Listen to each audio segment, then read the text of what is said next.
Buenas noches a todos, agradeciendo de antemano que estén pendientes de las transmisiones en el marco del segundo ciclo de conferencias que ofrece el Centro de Posgrados del Estado de México hacia la nueva normalidad en el entorno económico, social y empresarial. Agradecemos todos los comentarios que nos han llegado a través de las plataformas Facebook Live y Zoom. Muchas gracias. Nos da un enorme gusto ver que estas conferencias están siendo de su agrado y en especial están marcando una referencia en esta nueva normalidad en la cual estamos transitando.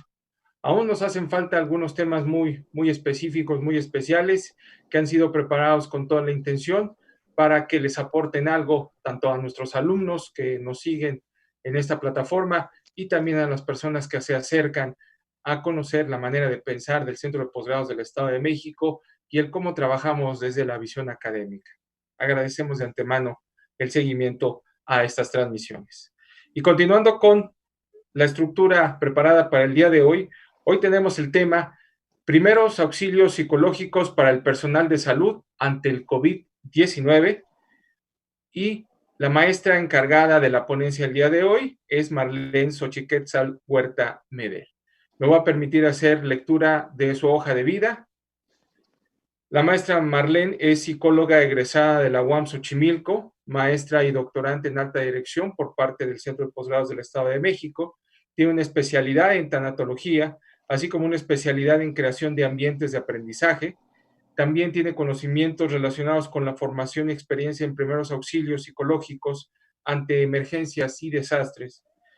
Tiene más de 4 años de antigüedad docente a nivel posgrado, además de que desde hace 12 años trabaja en el Instituto Mexicano del Seguro Social, en las áreas de capacitación y desarrollo organizacional, y la posición en la cual se encuentra es en la Secretaría de Acción Social del Sindicato Nacional de Trabajadores del Seguro Social, donde ha diseñado y ejecutado intervenciones directas y constantes para proveer el bienestar psicosocial de y los trabajadores. Agradecemos de antemano la ponencia de la maestra y vamos a darle el uso de la voz, por favor. Maestra, muchas gracias y estamos muy atentos a escuchar la ponencia del día de hoy. Y en atención a el tiempo que se estableció para esta ponencia, maestra, por la circunstancia del tema, no hay ningún problema. Adelante, maestra, y en el momento que usted guste, paramos la ponencia para preguntas y respuestas, sin problema. Muchas gracias. De acuerdo, muchas gracias, doctor Saldívar. De verdad, para mí es un honor estar nuevamente con ustedes. Agradezco mucho la confianza que han puesto en mí para hacer esta participación nuevamente. Es un tema que elegí porque actualmente tenemos una línea de apoyo, una línea telefónica de apoyo psicoemocional, y entonces ha sido muy revelador los datos estadísticos que puedo compartirles, y creo que necesitamos espacios donde el principal objetivo, ¿no? Y con esto comienzo y nos vamos a detener en eso, es disminuir la brecha entre el personal de salud y el acompañamiento psicosocial y emocional. Y entonces agradezco mucho que CEPEM tenga a bien, ¿no?, generar estos espacios, confíe en el tema y me permita compartir elementos que son importantes para la circunstancia y el día en el que vivimos. Agradezco nuevamente la oportunidad, es un honor para mí también ver a grandes maestros conectados, escuchando. Muchísimas gracias y es un honor para mí. Me voy a permitir compartir mi pantalla con la presentación.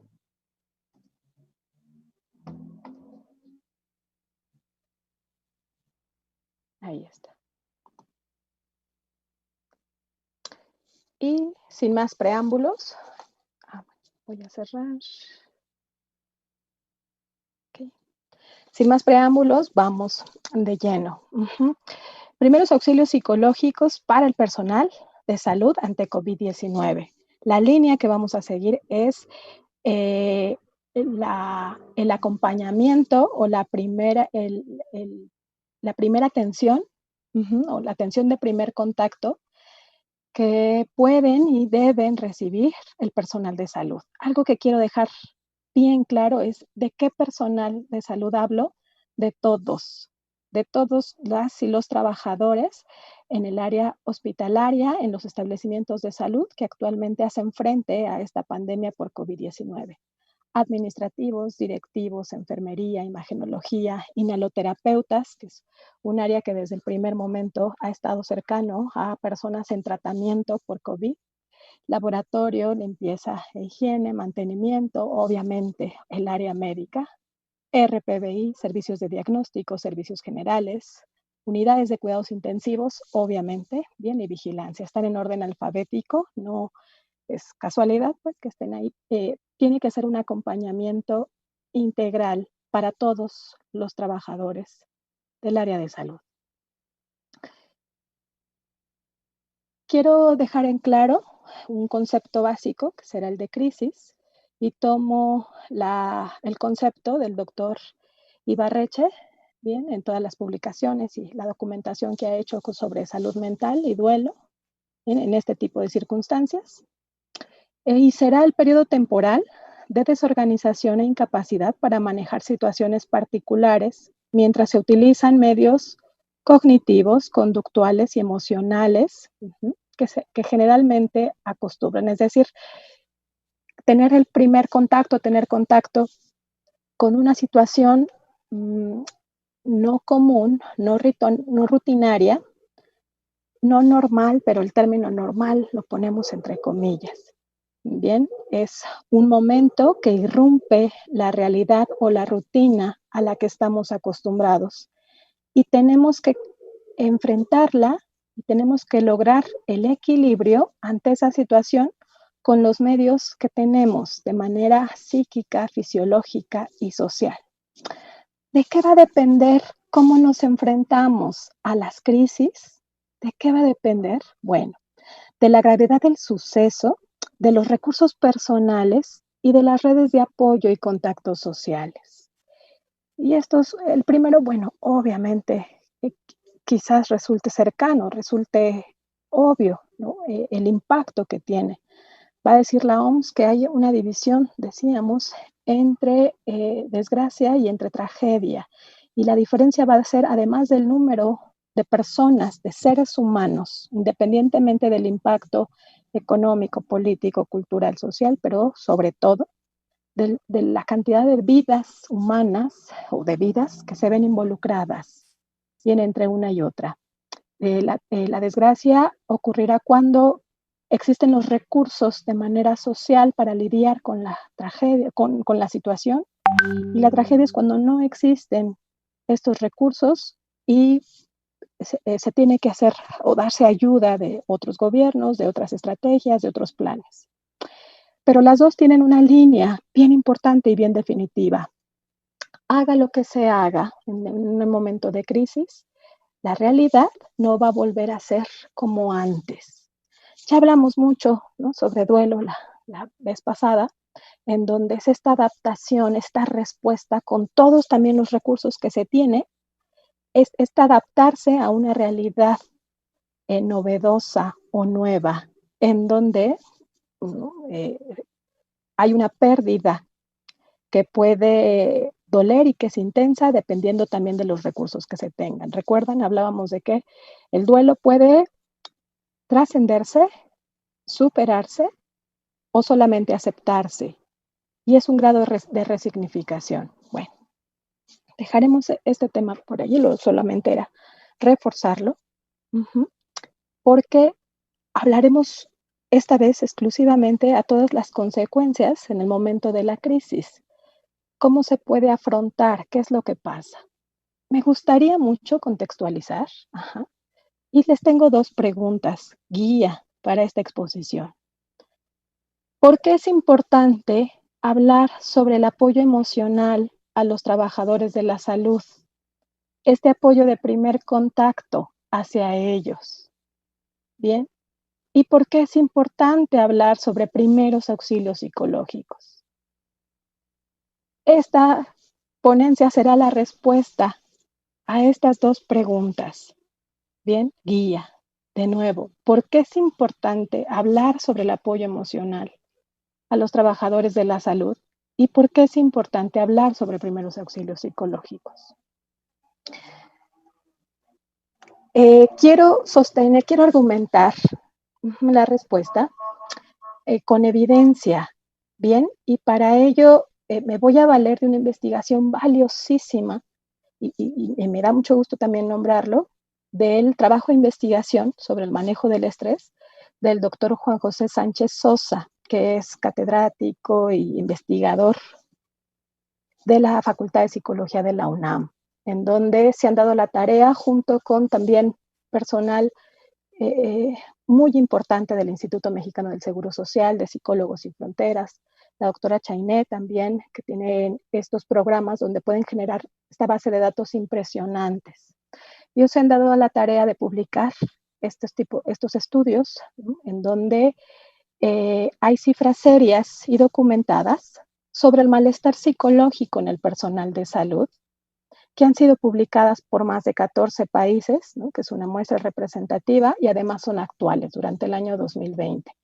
A mí me interesaba mucho que además de hablar de del descubrimiento importante que hemos tenido con la línea telefónica, que lo voy a mencionar en un momento, también hablar de evidencia que ya consta y que además está cercana a todos. Puede haber esta cuestión de la salud mental en el personal de salud, es un tema que quizás hace algunos años pudo haber pasado desapercibido. Sin embargo, hoy hay un acervo de investigación importante y de impacto, bien, que nos da variables concretas, hallazgos importantes que permiten saber cuándo el estrés aumenta o disminuye en la crisis, es decir, qué factores de riesgo y protección para el personal de salud de manera individual, psicológica y organizacional existen. Y de ahí podremos tener ya un plan de acción, ¿no? Basado en evidencia, en donde hay, podemos ver cómo disminuir esos factores de riesgo, cómo prevenir, obviamente prevenir, ejecutar, prevenir, intervenir y promover, ¿no? Un ambiente para reducir estos factores. Acuérdense que la pregunta guía es ¿por qué hablar del apoyo emocional? Bueno, porque hay evidencia, es importante. Dentro del área de la Secretaría de Acción Social hemos abierto desde el 31 de marzo una línea de apoyo psicoemocional de 8 de la mañana a 8 de la noche, de 7 días a la semana, de lunes a domingo.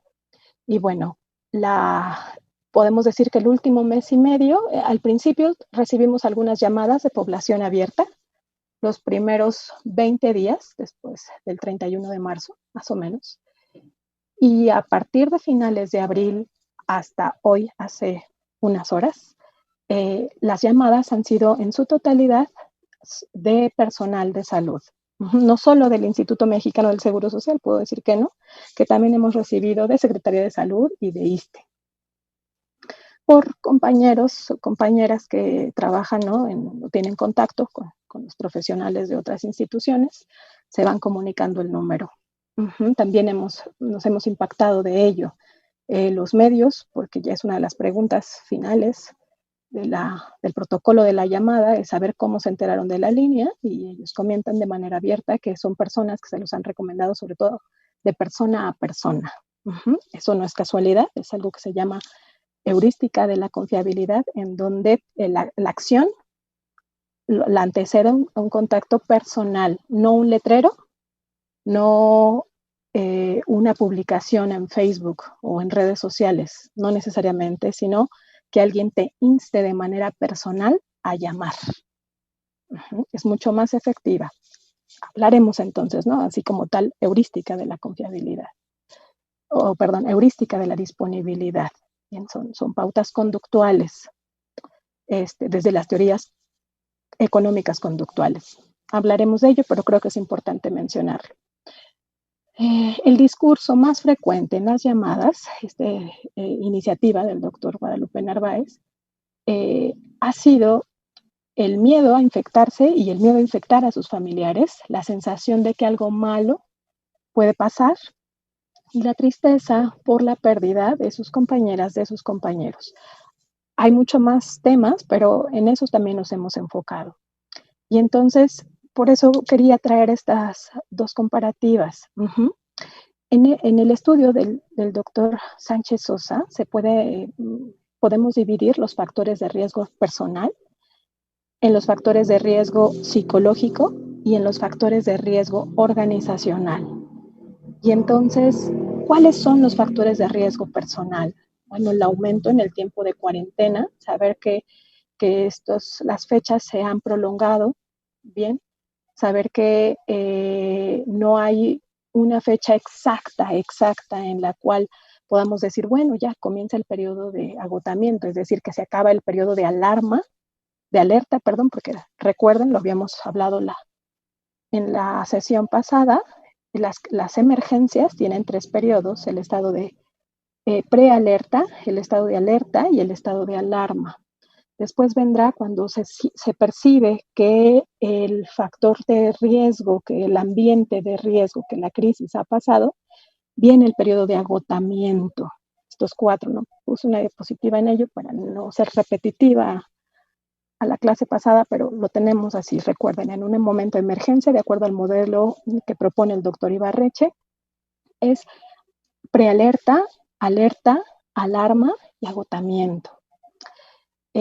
No tener un periodo o con una fecha exacta de agotamiento, obviamente es un factor de riesgo personal. También se descubrió que un factor de riesgo personal es cuando hay niños en casa. El estilo de vida personal se ve afectado obviamente por la pandemia o cambia de manera considerable. Un miembro de la familia está infectado, por supuesto que puede ser un factor de riesgo personal. Menor ingreso familiar, si fuera el caso, y condiciones comórbidas de salud, tener alguna otra enfermedad crónico-degenerativa o alguna enfermedad que aumente el riesgo o las consecuencias de un posible contagio. En factores de riesgo psicológico, será la percepción de la menor autoeficiencia personal, es decir, la creencia sobre que las actividades que realizo o que he realizado no salen tan bien. ¿Qué es esto de la percepción de autoeficiencia personal o la disminución de autoeficiencia personal? Percibir que me he equivocado en otras ocasiones o que las cosas nunca me salen como yo quiero o que no soy suficiente para las actividades que realizo normalmente y entonces tener algo o presentar algo que se llama desesperanza aprendida, derrotarme incluso antes de intentarlo o tener este sesgo del pensamiento en donde considero que todos, ¿no?, confabulan contra mí o que las circunstancias nunca me favorecen o que al final yo no estoy a la altura de las circunstancias. Bien. Otro factor de riesgo, obviamente, será la historia de angustia psicológica, que antes de la pandemia yo haya presentado episodios, bien, de riesgo en percibirme como una persona frágil o una persona débil y tener antecedentes. No quiero hablar de patologías, porque justo abajo, ¿no?, de trastornos de la salud mental, no, sino como periodos prolongados de tristeza, de angustia, de insomnio, de que incluso antes de la pandemia, bien, yo haya tenido como ciertas pérdidas que me hacían propensa a ello. Bien, historia de angustia psicológica es si de por sí ya éramos preocupones, bien, ya teníamos como cierta fragilidad o cierta predisposición a sentirnos perseguidos, intimidados, tristes, pero ojo que no se haya diagnosticado, que no sea un punto patológico. Y bueno, esto que lo que me interesa mucho hablar de los factores de riesgo organizacional, ¿no? Eh, se percibir esa falta de apoyo organizativo, la percepción de falta de adecuación de la capacitación, formación y educación, no solo en mí, sino en el personal que me rodea. La falta de confianza en el control de la infección, y que no exista compensación para el personal por los esfuerzos especiales que en este momento de crisis se está haciendo. Esto es importante, percibir, ¿no? Este punto, el tercero, percibir, no, el segundo, perdón, que el personal, mis compañeras y mis compañeros, no se adecúan o no tienen al momento que estamos viviendo, no siguen estas instrucciones o todo el protocolo en el servicio y percibir que les falta capacitación, no solo en mí, sino en los demás. Bueno, obviamente estos factores de riesgo también, si vamos a hablar de impacto emocional, pues será a través de emociones más frecuentes, que serán el miedo, la angustia, la tristeza, la ansiedad. Y esas son las consecuencias, ¿bien? Los factores de riesgo serán estos de acá. Y las consecuencias de manera psicológica serán estas 4. Ahora, o sea, ya vemos este diagnóstico, que además no es exclusivo de México y de los hospitales en México, sino también es evidencia de otros países. Y también los factores de protección. Bien, ¿cuáles variables se han comprobado que disminuyen el riesgo de que estas emociones negativas prevalezcan en el personal y tengan otro tipo de consecuencias? ¿Cuáles son los factores de protección? Bueno, el suministro, obviamente, de equipo de protección ha salido en todos los artículos, ¿no?, de los que uno se puede documentar. Ha sido siempre como el que encabeza, ¿no?, estas listas de factores de protección.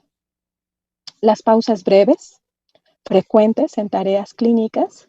Se demuestra que la persona que tiene una permanencia constante en la misma actividad es más propenso a generar estrés, sobre todo un grado de estrés mucho mayor a las personas que toman estas pausas breves en estas tareas clínicas, siempre y cuando obviamente el servicio lo permita.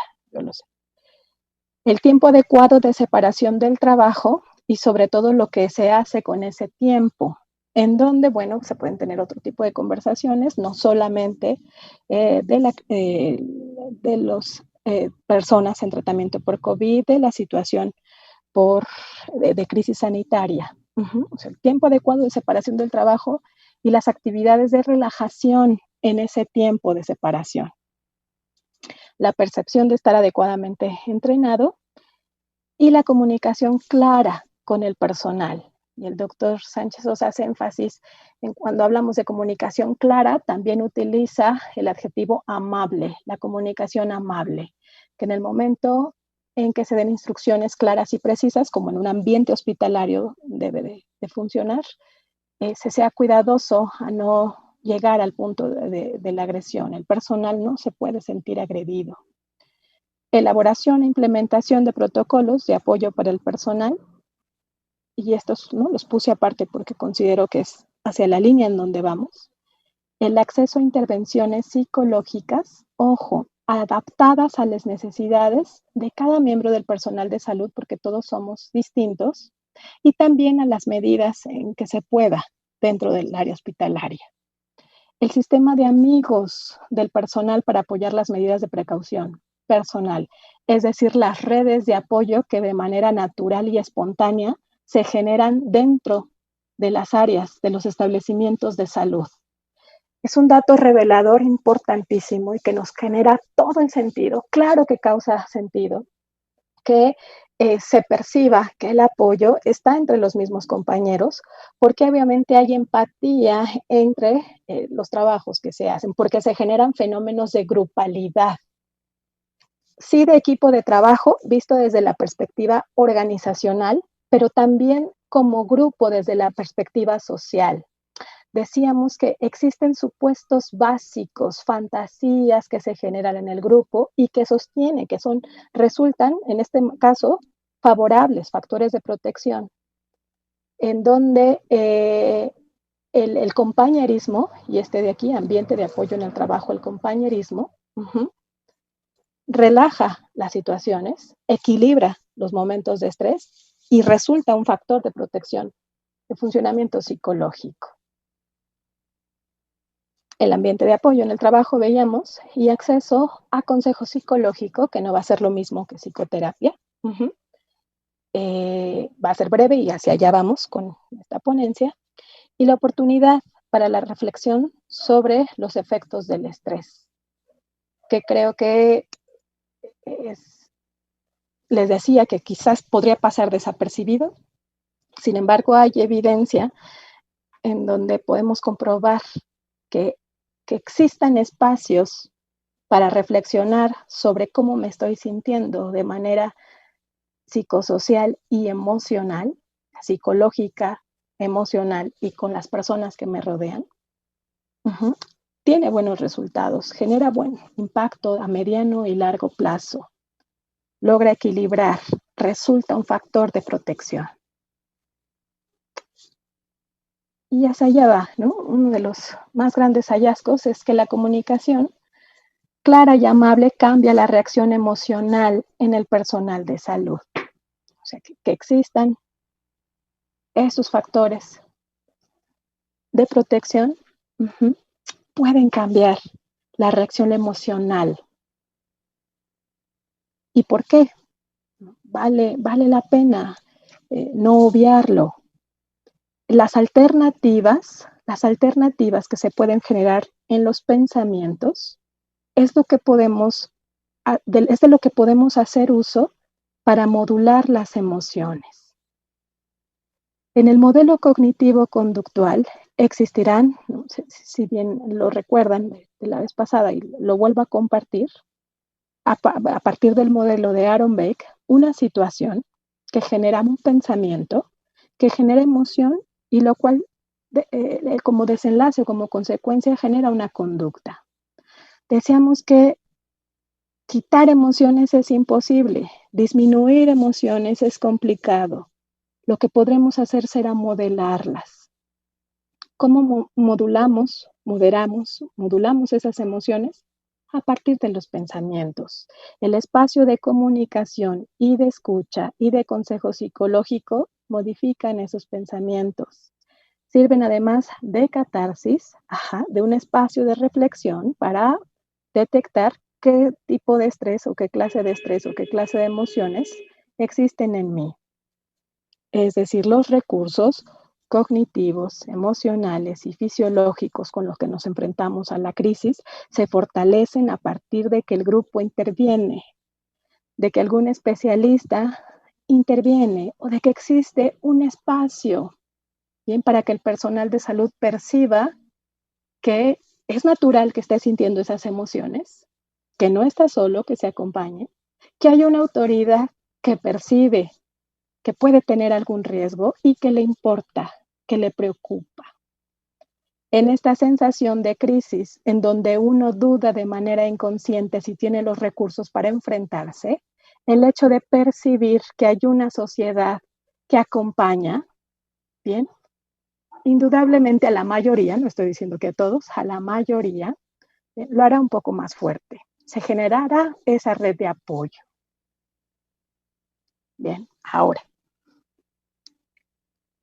los PAPs, los primeros auxilios psicológicos, son una propuesta ya de hace muchísimo tiempo, sobre todo en emergencias y desastres. Yo traigo 3 modelos que quiero compartir, en donde es ese primer contacto o ese primer acercamiento. Ustedes saben que en un accidente, si yo me acerco a uno de los afectados, ¿no? O algún paramédico se acerca a alguno de los afectados y trata con los medios que sabe de detener la hemorragia, no puede irse, o sea, la persona que tiene a lo mejor un procedimiento tal, irse a su casa como si nada, por supuesto que no. Hace lo que puede para que la persona no se desangre o no pierda o no esté, en ese momento no pierda la vida, en lo que llega a un lugar, ¿bien? Donde pueden suturar, atenderlo de manera profunda y adecuada. Los primeros auxilios psicológicos entonces tendrán también esta función. Serán ese primer acercamiento, a lo mejor en un momento en que la persona puede tener cierto grado de ansiedad, estrés, angustia o miedo. Lo voy a repetir después, pero lo digo de una vez, no están hechos para intervenir una crisis de ansiedad como tal. O sea, hablamos de crisis por el ambiente en el que estamos, pero cuando la persona tiene más signos y síntomas, acuérdense, signos son los que podemos ver y síntomas lo que la persona nos puede decir. Bueno, entonces habrá ya una segunda intervención, ¿no? De manera especializada, porque a lo mejor necesita otro tipo de intervención y otro tipo de acompañamiento.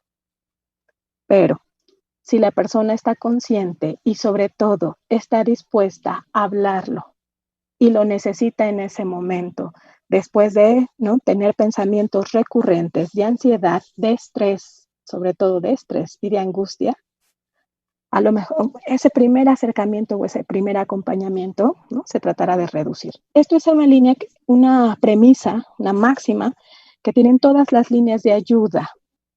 Bien, y que podemos comprobar en manuales, en protocolos y en las iniciativas de médicos, psicólogos y psiquiatras, no solo del país, sino del mundo entero.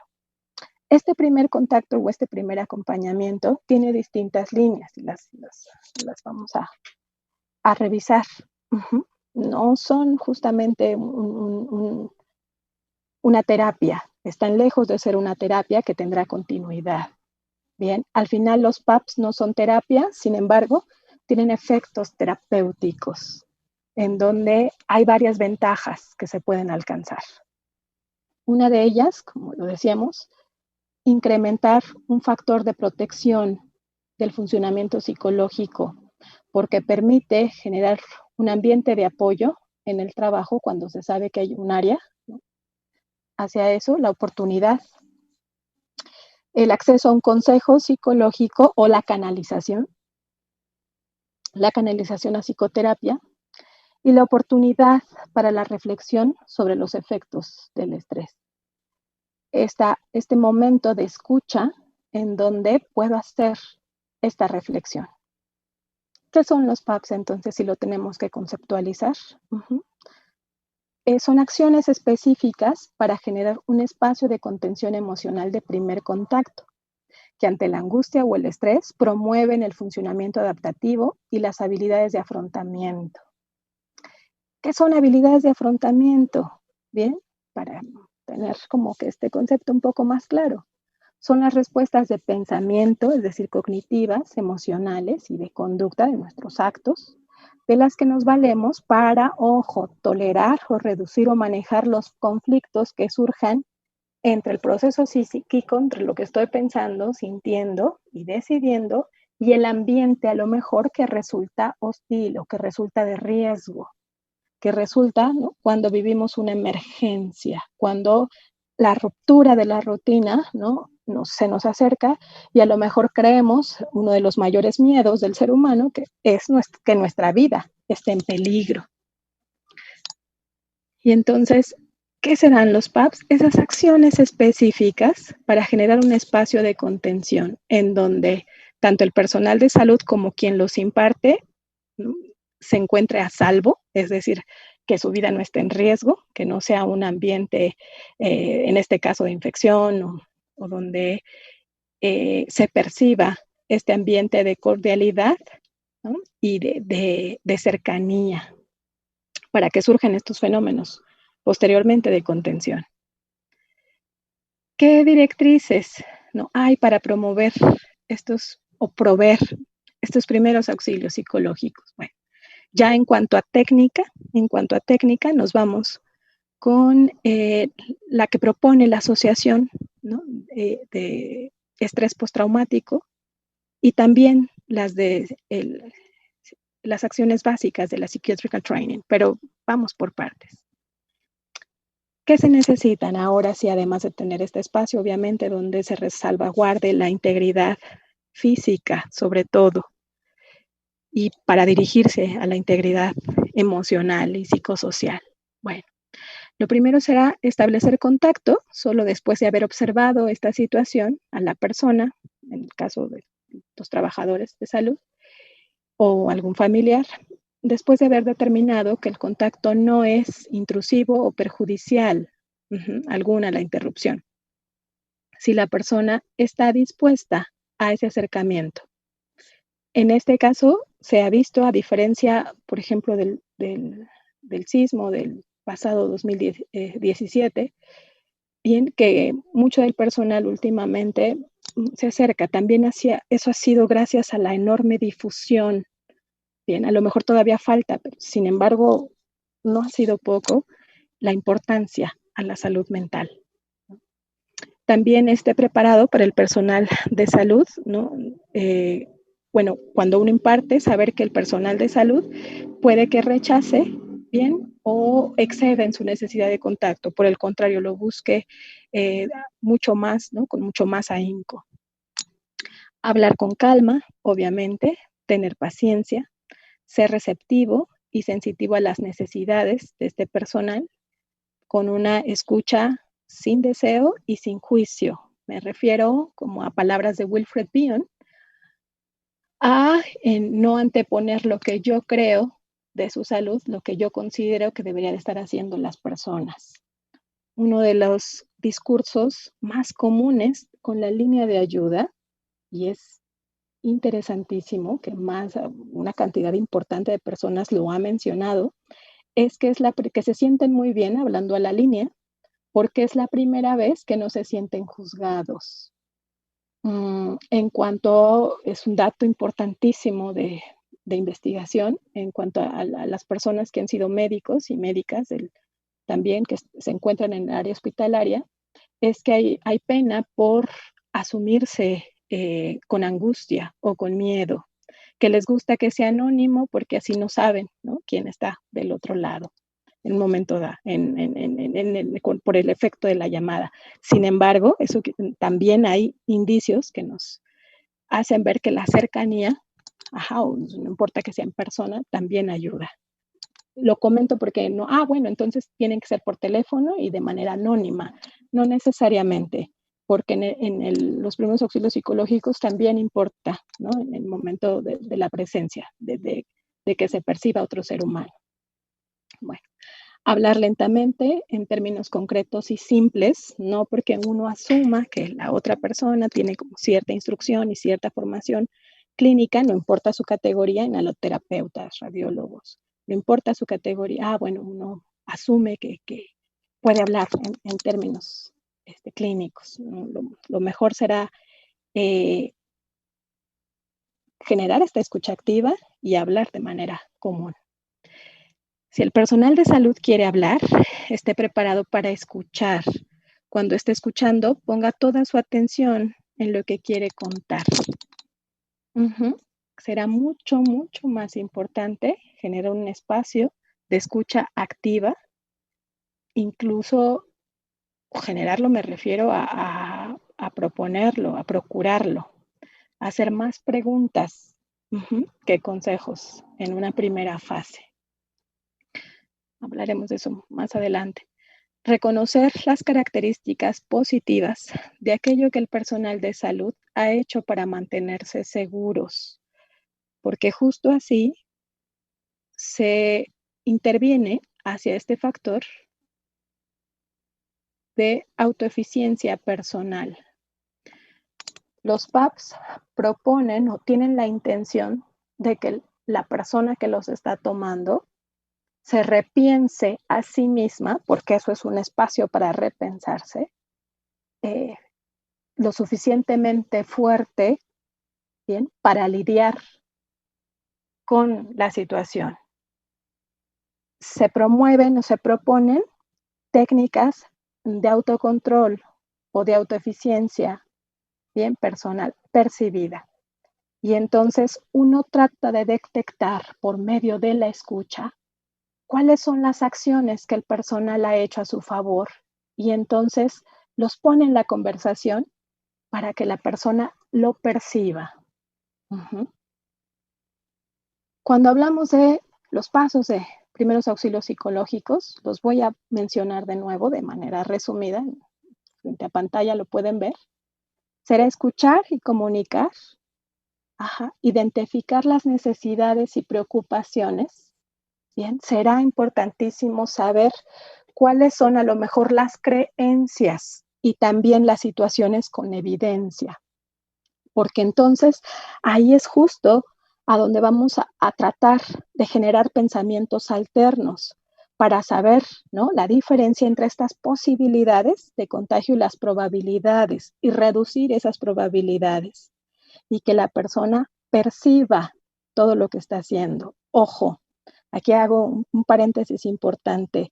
Independientemente del el pensamiento positivo, ¿no?, contra el contagio, no disminuye la necesidad de tener todas las técnicas de autocuidado, es decir, de prevención de infección, seguir todos los protocolos y los lineamientos de prevención de contagio, de riesgo de contagio, porque no puedo decir, ay, no, yo estoy muy positivo y yo soy fuerte y no me voy a contagiar y entonces me voy a saltar uno de los pasos, ¿no? En protección. No, no, no, no, al contrario.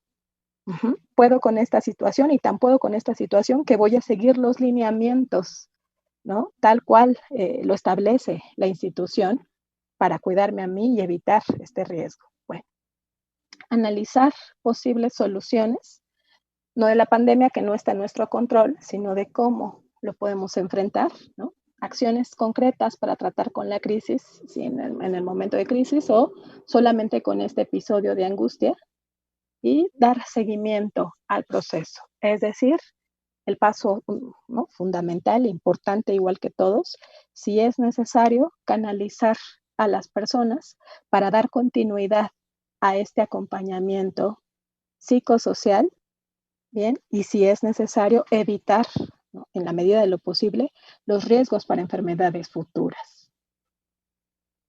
Bueno, entonces, las directrices son esas. ¿Qué acciones básicas? ¿Qué acciones básicas tenemos que hacer o se pueden lograr con los PAPs? Bueno, responder al contacto iniciado por el personal de salud o iniciar el contacto de manera compasiva, servicial y no intrusiva. La amabilidad y la cercanía, por supuesto que son directrices importantes y es la primera acción básica. ¿Qué necesito para tener este contacto de servicio, de amabilidad, de no intrusivo? Ser capaz de dar un acompañamiento así. Es decir, si yo tengo este nivel de angustia alto, este nivel de ansiedad, si tengo ideas catastróficas en mí, si estoy preocupado por un riesgo de contagio, obviamente no puedo dar lo que no tengo. Bien, eso está más que claro. ¿Qué es el primer paso de los primeros auxilios psicológicos? Estar en las condiciones, bien, para transmitir esta tranquilidad, esta amabilidad, ¿no?, este espacio, ¿no?, de escucha, de contención, de acompañamiento, transmitir la seguridad y alivio, mejorar la seguridad inmediata y continua y proveer a lo mejor alivio físico y emocional, como con ejercicios de relajación cognitivos y emocionales, de respiración diafragmal, lo vamos a ver, de relajación progresiva muscular o de imaginería guiada. O sea, es el primer contacto ante el personal que se siente en angustia, en estrés, o en ansiedad. Y vuelvo a repetir, bueno, de antemano yo sabré que tengo las condiciones suficientes, los recursos cognitivos emocionales, el que los imparte, para transmitirlos.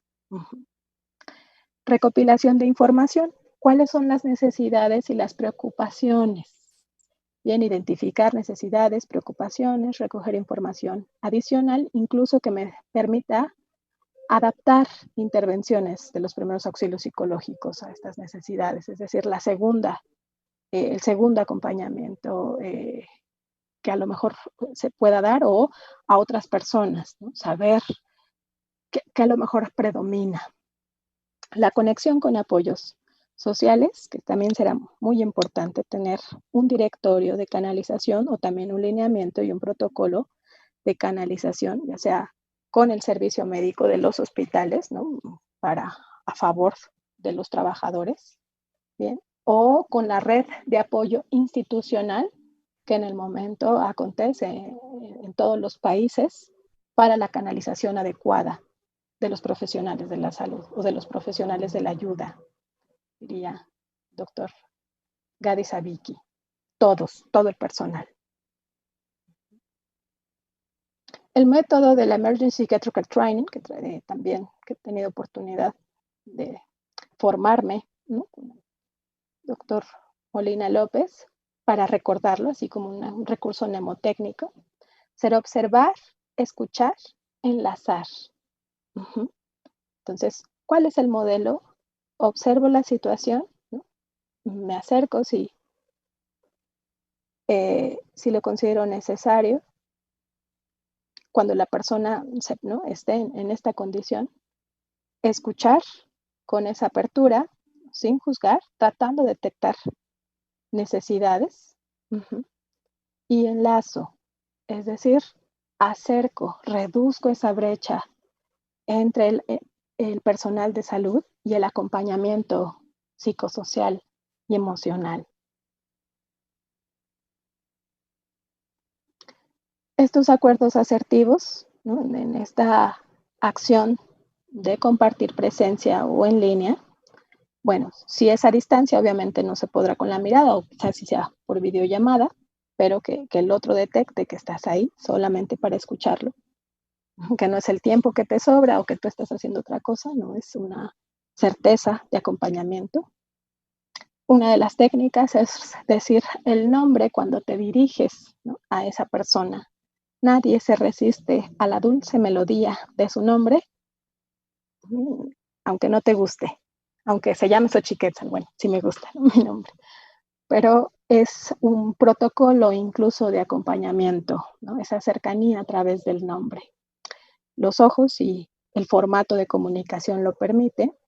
Aquí serán las instrucciones en plural. Vamos a alcanzar. Las instrucciones en plural.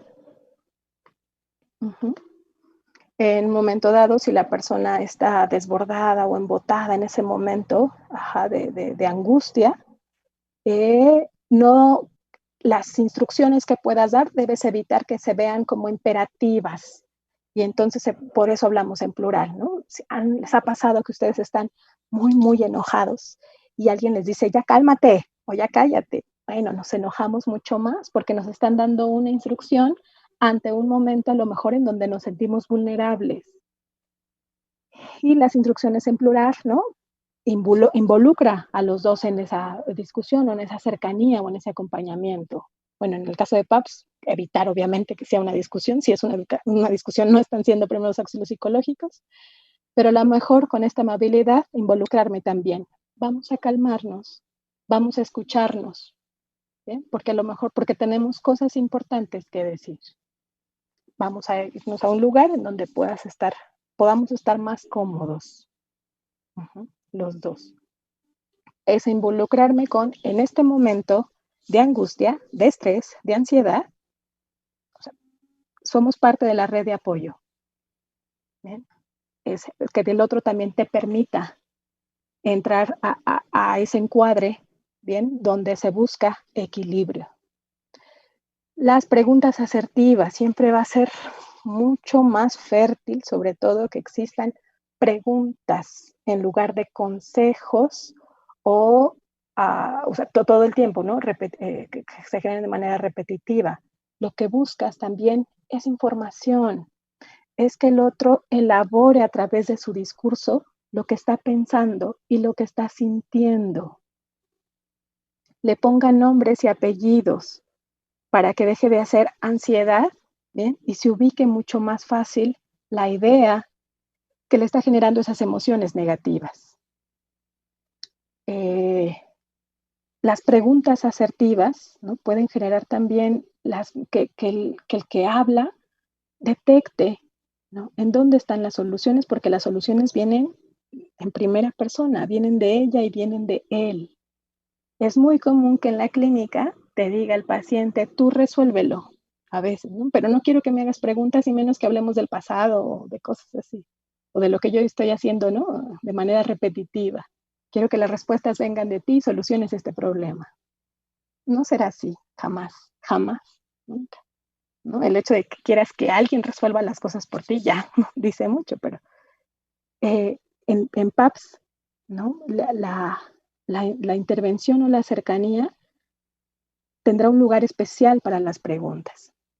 Y hablar de estas ganancias, lo mencionamos hace rato, es date cuenta que has hecho todas las estrategias y las decisiones que has tomado para permanecer con vida. Todos los elementos con los que sí puedes lidiar, ¿bien? Porque tendrás que dar cuenta a las acciones que estás haciendo, ¿bien? Para enfrentarte a este problema, porque sí se puede. Y no como de, ya, piensa positivo. No, eso puede ser contraproducente para la persona. No es un echarle porras, ajá, y, y decirle, sí, tú puedes, campeón, ¿no? Sino preguntarle, ¿cómo crees, vas a poder con esto? ¿Qué recursos se tiene? ¿Qué acciones en concreto puedes hacer hoy? ¿Qué has hecho hasta el momento que ha funcionado? Bien. Y bueno, los ejercicios que tendrán que ver con respiración diafragmática, relajación muscular progresiva, ¿no? La técnica de Jacobson, y la inducción verbal por imágenes, bien, que funcionan bastante bien y también hay evidencia que las respalda. Y pues como no es lo mismo mencionarlo, solo que llevarlo a la práctica, pues vamos a hacer un par de ejercicios, tanto de relajación muscular, uno muy sencillo, no Jacobson, sino uno más sencillo con el dedo medio, el dedo índice en nuestro rostro, y una inducción verbal por imágenes. Y entonces,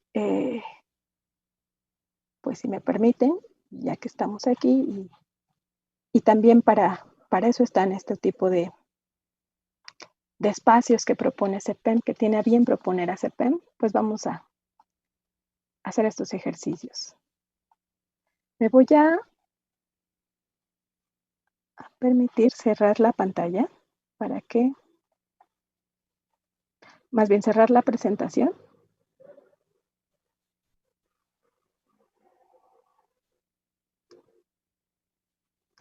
Ahí es acá.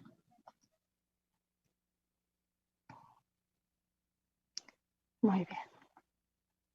Quiero, por favor, bueno, antes, una imagen más, una diapositiva más.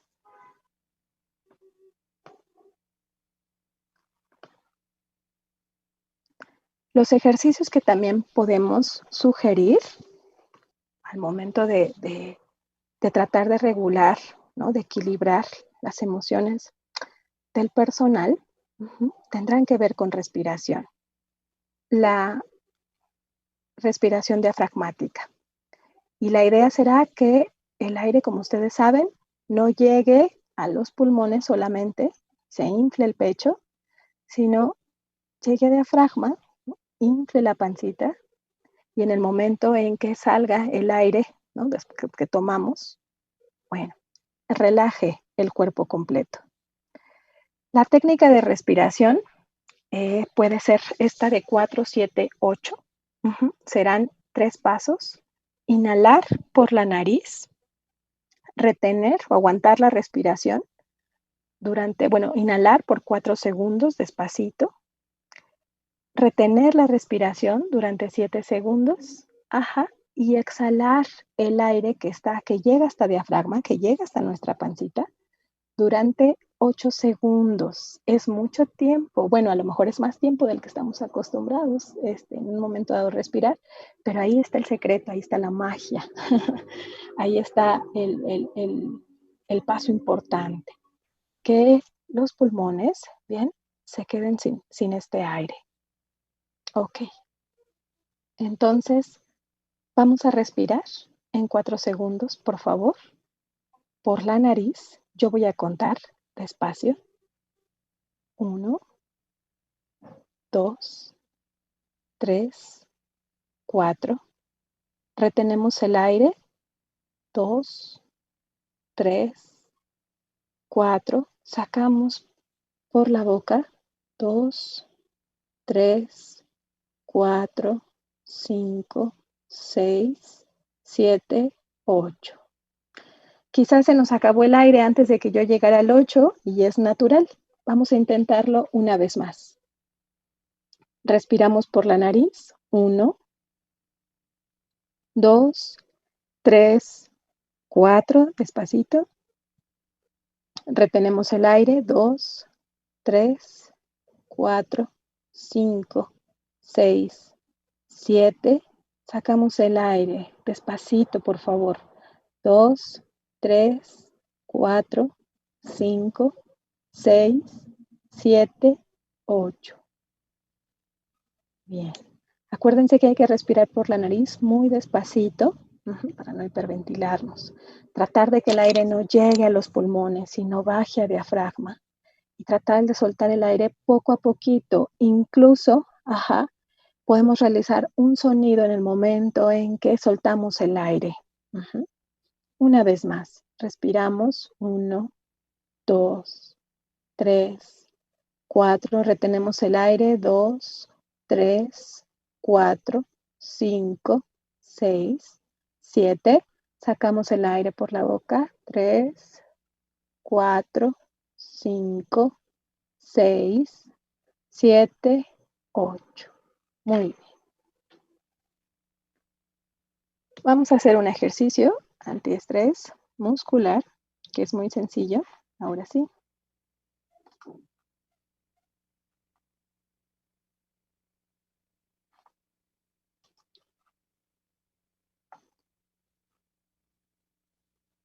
Quiero, por favor, que si tienes gafas, te las quites en este momento. Te sientes lo más cómodo que puedas. Esta vez sí, a lo mejor para respirar cambiamos un poco la posición, pero esta vez nos vamos a sentar de manera cómoda. Y quiero, por favor, que pongas tus manos hacia enfrente. Y tomes ya sea el dedo índice, tu dedo índice derecho y tu dedo índice izquierdo, o el dedo medio, derecho e izquierdo. Yo los voy a hacer con los índices porque tengo un poquito más de control. Y entonces quiero, por favor, que los coloques en medio de la frente, arriba. Quiero, por favor, que presiones un poco, solo un poco, a manera de círculos. Imagina que las puntas de tus dedos son 2 canicas y entonces están exactamente en medio de tu frente, arriba. Vamos presionando.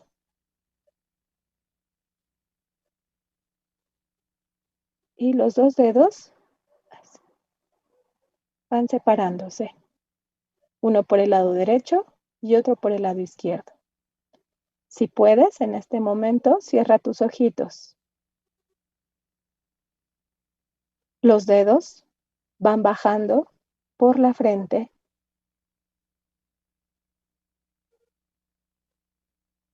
en dirección a las sienes, la derecha y la izquierda. Es la parte cercana a tu cabello, bajando por la frente. En pequeños círculos que presionan pero no lastiman, tus dedos van llegando a tus sienes, a la altura de tus ojos, pero a una parte pegadita a tu cabello. Se detienen en tus sienes, bajan por la cuenca de tus ojos, arriba de tus pómulos. Están sobre tus pómulos a la mitad de tus ojos. Ahí se detienen en círculo. Presiona con círculo. En círculo. No lastima,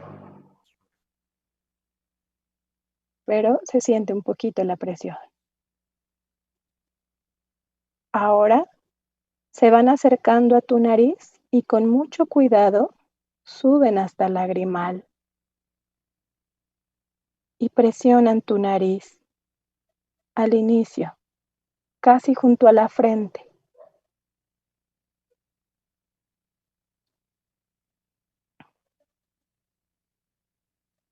De nuevo van bajando por la cuenca de tus ojos, por los pómulos.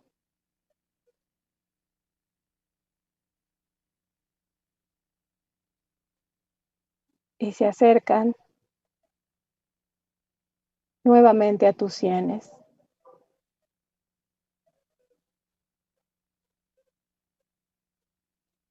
Bien.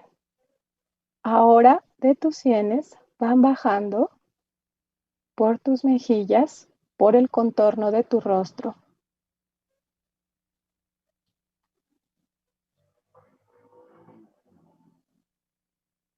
Bajan por tu quijada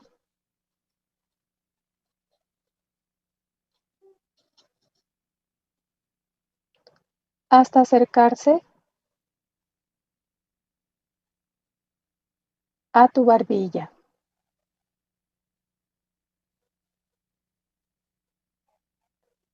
En tu barbilla siguen dando círculos y suben un poco hasta quedar abajo de tu labio inferior.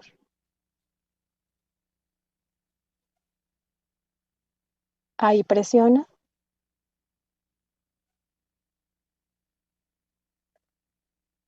Regresa a la barbilla.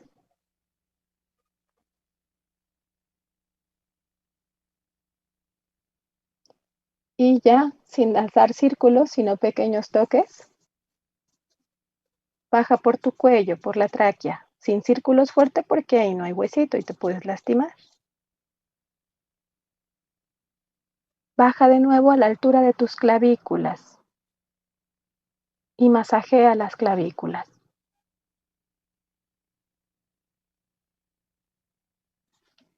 Bien, con las manos puedes darte un breve masaje en el cuello que relaje la tensión. Bien. Este tipo de ejercicios, junto con otros, hablábamos de ejercicios cefalocaudales o de relajación muscular progresiva, bien, se utilizan muchísimo también en estos primeros contactos de apoyo. Se trata en ese momento de reducir los niveles de estrés y de angustia. Otro ejercicio que yo considero muy efectivo, y no hay evidencia de que es muy efectivo, son los ejercicios de imaginería guiada, ¿bien? O también, vamos a verlos acá.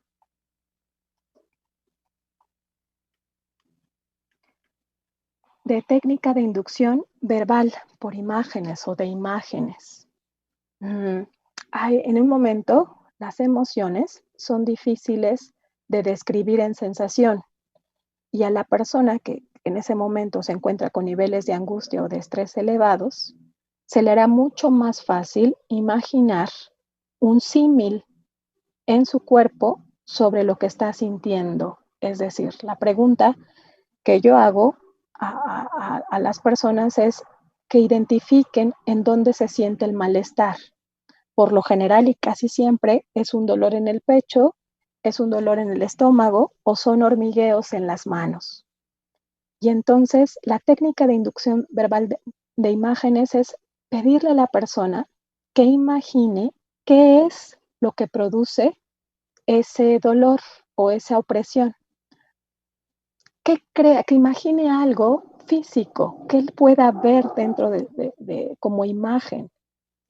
Bien, sabemos que es una respuesta a la angustia o a los pensamientos catastróficos o al recuerdo o a la idea de que algo malo está sucediendo. Pero le pedimos, en la técnica de inducción verbal, se le pide que imagine que algo físico está produciendo ese dolor. Es muy común que las personas digan que es un ladrillo, a lo mejor en el pecho, que es una daga, ¿no? Cuando hablamos de tristeza, hay una imagen que es recurrente y es muy interesante, que es pensar que una daga les atraviesa el corazón o que en el pecho tienen un corazón demasiado grande. Bien, es muy común también que se perciba que es una piedra en el estómago lo que produce dolor. Y entonces, vamos a hacer este ejercicio. Cierren por favor sus ojos. Es muy importante que los mantengan cerrados y que se imaginen a lo mejor que un ladrillo pesado, rojo casi café, áspero, les oprime el pecho en este momento. Recuerden ese momento de angustia, bien, en donde a lo mejor han percibido esta sensación. Quiero por favor que se imaginen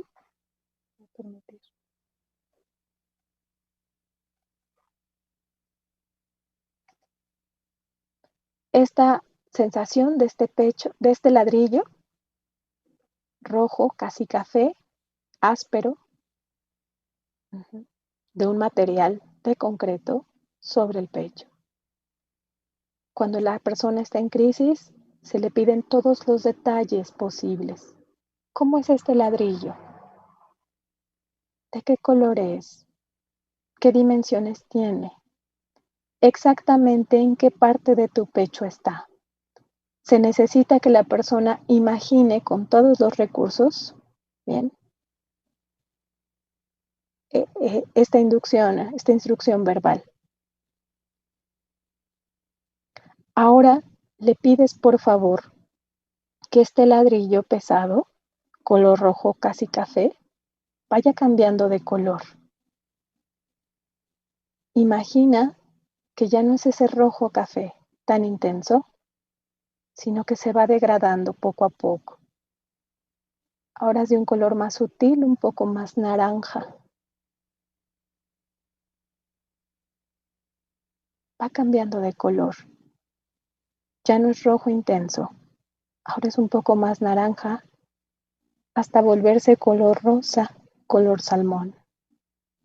Y mira muy bien ese ladrillo porque su textura está cambiando y el material del que está hecho también. Se está volviendo un poco más suave. Ya no está hecho de concreto, sino está hecho de tela. Pareciera que es de foamy, de fieltro, de peluche. Poco a poco va cambiando su textura, su forma y por tanto su peso. Date cuenta, el ladrillo ya no pesa tanto porque está hecho de otro material. Es cómodo. Incluso hay un cierto cosquilleo porque está hecho de peluche. Es de un color mucho más claro, es rosa. Puedes sentirlo, puedes sentir su textura. Tómalo del pecho y quítalo porque es ligero.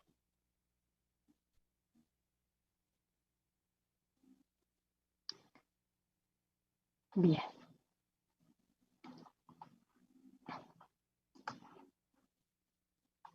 Quiero por favor que abran sus ojos poco a poco a la cuenta de 3. 3, 2, 1.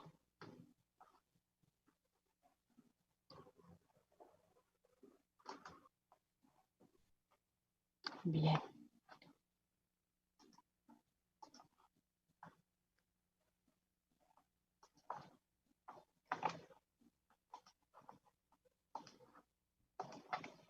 Bien. Muchas gracias por haberse permitido, los que pudieron hacer este tipo de ejercicios. Son ciertas técnicas que se buscan para un beneficio emocional, fisiológico y reducir los niveles de estrés que en ese momento la persona está sintiendo. Después de esto, es el momento perfecto para, si se considera, canalizar, tener un encuentro mucho más formal, o que la persona detecte que a lo mejor necesita otro tipo de acompañamiento, no necesariamente que vaya al psiquiátrico, pues, porque eso siempre genera mucho temor y esa resistencia y ese no querer, ¿no? Tener ese apoyo psicosocial. Se dan números telefónicos, se le comentan al personal de salud que todos estamos juntos en esto y que es necesario en un momento de emergencias y de crisis hacer estas redes de apoyo. También que los ejercicios, ¿no? Deben de practicarse o adaptarlos como un hábito permanente. Se va a demostrar mediante la evidencia que estos ejercicios de relajación muscular, diafragmáticos y de imaginería guiada, ¿no? Hay que adaptarlos como un hábito, que duran muy poquito, ¿bien? Y que realmente tienen cierta facilidad, ¿no? Al momento de practicarse. Y también detectar las razones por las que estos ejercicios tienen una duración de 3 minutos, 5 minutos, máximo 10 minutos, y preguntarnos por qué no lo hacemos. ¿Cuál es esa idea, ¿no? Que nos impide dedicarnos 10 minutos al día? ¿Por qué nos alejamos de los hábitos de autocuidado o de las prácticas de autocuidado? Pues para cerrar, ¿no? Esta idea en donde se ha demostrado que procurar el bienestar psicosocial en crisis, en emergencias, ¿no? Trae muchos beneficios a largo y mediano plazo para todos, no solo para el personal de salud, sino para todos los seres humanos. Bien, yo les agradezco mucho. Hasta aquí vamos a dejar esta exposición, también por cuestión de tiempos. Y le doy la palabra al doctor Saldívar. Muchas gracias. Muchas gracias, maestra Marlene, por la ponencia y por los ejercicios del día de hoy. Se había quedado un tanto pendiente en la primera de hace algunas semanas con el personal de la salud. Nos habían solicitado una más y agradecemos de antemano, maestra, el tiempo vertido para el día de hoy. Vamos a empezar con unas preguntas, si me permite, maestra. Y empezamos con Alejandra Guevara, que le comenta: gracias, maestra, y excelente ponencia y muy importante. Los ejercicios son de mucha ayuda, más en estos momentos en que estamos viviendo. María Luisa Rosas Marrón le comenta: excelentes ejercicios, gracias, maestra Marlene. Irma Dávila le comenta: sí es importante dedicarse algún tiempo para uno mismo. Lucy González Juárez le comenta: gracias, maestra Marlene, de gran utilidad su ponencia y ejercicios de relajación, como siempre, muy brillante sus clases y su ponencia y demás. Y pues es en el mismo sentido las más que preguntas, felicitaciones, maestra, en el sentido de agradecerle el ejercicio que les permitió vivir a los compañeros que están conectados. Ana Gaby, felicidades, excelente ponencia, maestra Marlene. Lili García, ¿nos puede compartir el número telefónico, por favor? Si puede anunciar su número, maestra, o algún Claro que dato de sí. contacto. Sí, claro que sí. Si quieren, lo dejamos en el chat. Ajá, les hago llegar más bien el flyer de la línea de ayuda y también el directorio. Hay un directorio que hemos compilado, además de los números que ha transmitido, se han transmitido en las conferencias, ¿no?, vespertinas, y toda una red de apoyo psicosocial que también existe en la actualidad. Está mi correo. A mí me encantaría que me escribieran a mi correo electrónico para poderles compartir la guía que también hicimos en la Secretaría de Acción Social con estos ejercicios y otro.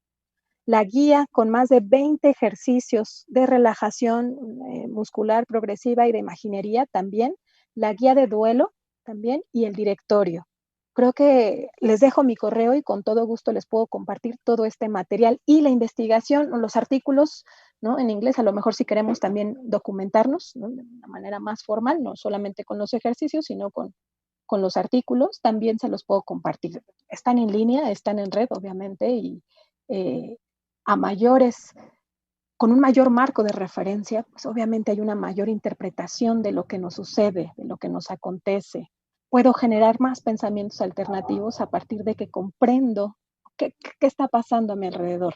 Y a lo mejor lo quiero hacer de una manera, ¿no?, mucho más formal, mucho más científica, o a lo mejor de una manera más relajada con los ejercicios. Entonces, si me permiten, voy a escribir mi correo electrónico, como la vez pasada, en el chat ahorita de Zoom, y también en uno de los comentarios ay, del Facebook Live, por supuesto que sí. También para compartir la presentación. Muchas gracias, maestra. Hugo Neri le pregunta, saludos, en el regreso a las clases presenciales, ¿cómo podemos mejorar la salud mental con el alumnado? Oh, es una pregunta maravillosa que da cuenta, ¿no?, y se dirige hacia el ejercicio docente, ¿bien?, hacia la responsabilidad de generar estos espacios. Bueno, como tal, primeros auxilios psicológicos, ¿no?, se darán con mucha responsabilidad, solamente lo recordamos, si los alumnos a lo mejor están en un momento de angustia o de estrés. Ahí sí será una intervención directa, como ya lo habíamos dicho, de observar, ¿no?, de escuchar y de enlazar.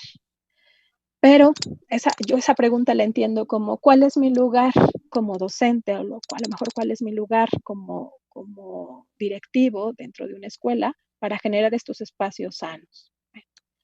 Hay elementos, ¿no?, importantísimos, también les puedo pasar algunos, artículos, ¿no?, sobre el tema, pero sentir que esa figura de docencia, que también resulta de autoridad, que también podría ser de acompañamiento, de esta cercanía. En el discurso del docente, más allá de su materia, ¿no?, que le tiene que dedicar todo el tiempo, puede haber al inicio o al final una propuesta de búsqueda de este acompañamiento. Es decir, al docente nada le cuesta quizás dirigir un pequeño discurso, unas pequeñas palabras, segundos, en donde existe la posibilidad de acercarnos a la compañía psicoemocional, de decir, bueno, hay lugares en donde ese temor o esa angustia o, ¿no?, se pueden generar, es decir, que invite a lo mejor a generar un espacio, en donde se reflexione el propio estrés.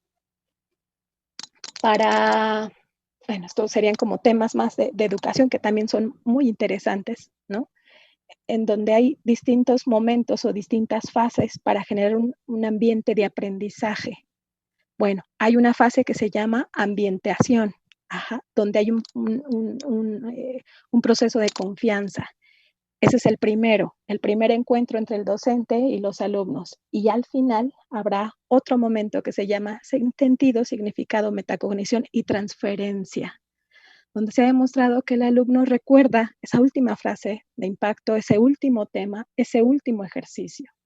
Quizás si en este tiempo de crisis acompañamos esos últimos ejercicios docentes, también con la posibilidad de autocuidado, para sugerir el autocuidado, bueno, ya estamos haciendo bastante. La respuesta concreta sería, los espacios docentes también pueden sugerir el autocuidado, bien, como los espacios administrativos, los espacios organizacionales y los ambientes hospitalarios. Creo que la respuesta en concreto sería eso, tener la voluntad, la certeza y la decisión de sugerir el autocuidado.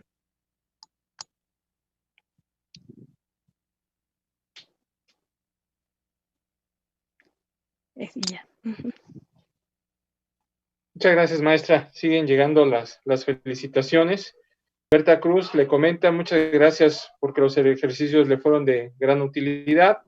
De la misma manera, Yolanda Alavés le comenta y le doy muchas gracias por la participación el día de hoy en esta conferencia. Pues maestra Marlene, la nueva normalidad se enfoca a que también las organizaciones tenemos que estar muy preocupadas y ocupadas con la salud socioemocional, no solamente del personal de la salud, que es ahorita el profesionista que está más exigido en este entorno, sino de todas las actividades, tanto económicas como sociales. Y bueno, pues este tipo de conferencias y referencias que hoy usted nos ha dado son de amplia utilidad y vemos en el chat cada vez más agradecimientos por la conferencia del día de hoy, que viene a cerrar la primera que se enfocó también a un tema muy similar. Y pues simplemente nosotros como Centro de Posgrados del Estado de México, decirle a todas las personas que están pendientes del proceso de educación continua, de la capacitación fuera de un modelo de evaluación académica, como es el caso que estamos viviendo, pues que siempre el centro estará pendiente de generar las soluciones o las alternativas para que la sociedad y el entorno que se acerque a este centro, bueno, pueda encontrar las respuestas a sus necesidades y a sus preguntas. Tan así que nosotros estamos muy contentos desde hace muchos años, primeramente en tener docentes y maestras como usted, maestra, a la cual agradecemos Gracias. de manera, pero especial tener una plataforma tan importante como es la maestría en desarrollo organizacional.